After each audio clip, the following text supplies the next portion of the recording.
L'Éternel est notre justice. Jérémie chapitre 23, verset 6. Cela produit toujours chez le chrétien le plus grand calme, la tranquillité, le bien-être et la paix que de penser à la justice parfaite de Christ. Que de fois les saints de Dieu sont abattus et tristes. Je ne pense pas qu'il devrait en être ainsi chez eux. Je ne pense pas qu'ils le seraient s'ils pouvaient toujours voir leur perfection en Christ. Certains sont toujours à parler de la corruption et de la perversité du cœur et de la méchanceté innée de l'âme.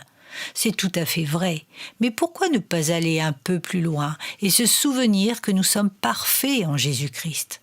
Ce n'est pas étonnant que ceux qui demeurent sur la vision de leur propre corruption soient en train d'afficher un tel spectacle d'abattement. Mais si nous nous rappelons que Christ est fait pour nous justice, nous serons de bonne humeur. Qu'importe que la détresse m'afflige ou que Satan m'assaille, qu'importe qu'il y ait encore bien des choses à expérimenter avant d'être au ciel. Toutes ont été faites pour moi dans l'alliance de la grâce divine. Rien ne manque dans mon Seigneur. Christ a tout fait. Sur la croix, il a dit « tout est accompli ».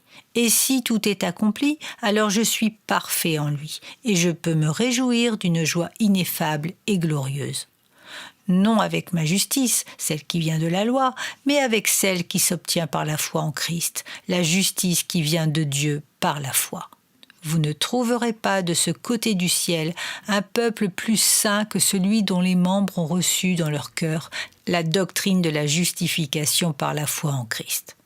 Quand le croyant déclare « Je vis par Christ lui seul, je me repose uniquement sur lui par le salut, et je crois que malgré mon indignité je suis pourtant sauvé en Jésus », alors s'élève de mon cœur un motif de gratitude, cette pensée qui me pousse à dire « Ne vivrai-je pas pour Christ ? Ne l'aimerai-je pas et ne le servirai-je pas, sachant que je suis sauvé par ses mérites ?»